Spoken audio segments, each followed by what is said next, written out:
Struggling to add email submit buttons in PDFelement? Well, let me show you how to do that. Click on the Form tab and then select the Push button. Then place your push button anywhere on your page. Now you can right-click on your push button and select the Properties option. Under the General category, change the name of your button and the tooltip to describe it for users.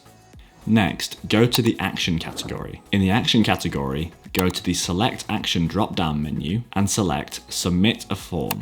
Then click Add.